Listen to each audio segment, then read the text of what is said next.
Peter and the other disciples had just one day prior made the statement that Jesus was the Messiah. Jesus in response said that they would all be scattered, and they were.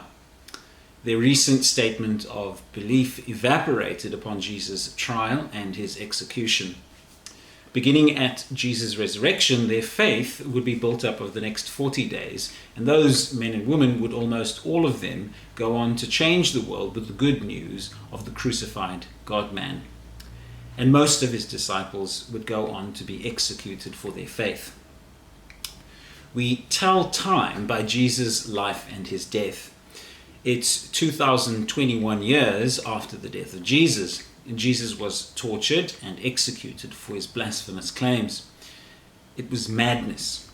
A God tortured and executed on a crucifix.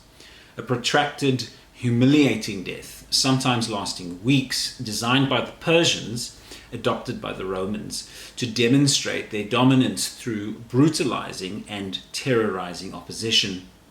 A crucifixion was a common sight in those days. Bodies were lined up along the road on wooden stakes, making a brutal spectacle of criminals. It was an extreme paradox, an absurdity, the God-man snuffed out for his claims by his adversaries. It makes sense that his friends, his disciples, abandoned him. The disciples' faith would likely have been shaken to nothing. Peter had just a day before made the claim that Jesus was the Christ. For the disciples, the pressure to deny their faith and abscond in the light of Jesus' sham trial and execution was intense. I've listened to stories of how people have lost their faith, or how many Christians find faith now unbelievable. Today, we're led to believe that faith and reason are opposing conceptions of reality. They aren't. Maybe it isn't obvious that faith answers different questions. Faith answers questions about how one ought to live, where the scientific method answers questions of what is. John Lennox, William Lane Craig, and Ravi Zacharias have demonstrated this quite eloquently. So I love reading the gospel accounts of Jesus' life and comparing the stories. I get a real sense of the character of the writer in the comparison. I think about what it must have been like to dictate the stories. And obviously, the tradition was more oral then, so they would have recounted the stories many times before recording them in written form. John's gospel was the last to be written. John's gospel feels different.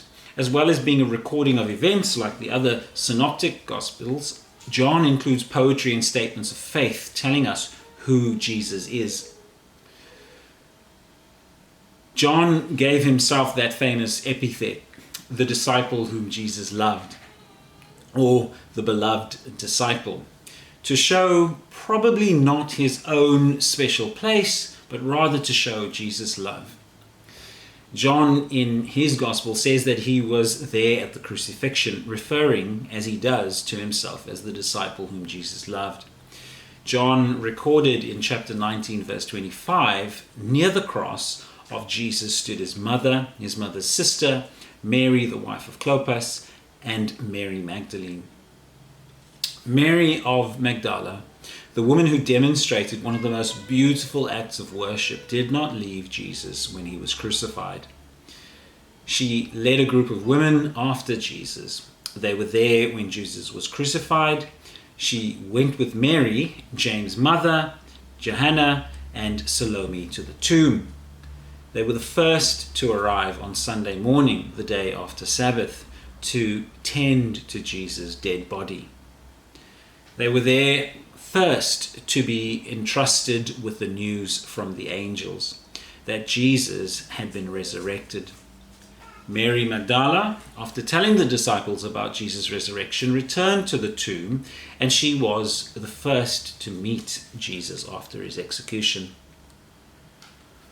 Why did Mary not abandon Jesus? Was she not afraid? Was it connected with Jesus healing her of demon possession? Was it primarily that she was motivated to fulfill her duty to ensure Jesus' proper burial? That's all speculation. John missed much of the detail in the other Gospels and focused on Mary, the only Gospel that recorded her interaction with the risen Jesus. We know Mary Magdalene was healed of many issues. We know that she, along with Johanna and Susanna and many others, recorded in Luke 8, funded Jesus' ministry. Mary was first to witness the resurrected Jesus. We know that Jesus asked her to tell the disciples that he had been raised from death. She was the first witness. She ran to tell the other disciples. John recorded her devotion to Jesus. John forgoes the details that Luke included, and once again emphasized the loving relationship between Mary and Jesus. Some have drawn connections between the two gardens, Eden and Joseph of Arimathea's garden, the two sets of angels, the two women. The news of the resurrection came to a woman who had been freed from her demonic possession. When my faith has been challenged, my prayer has frequently been, Lord, show me. Father, thank you that you have shown your glory in the resurrection of your Son Jesus.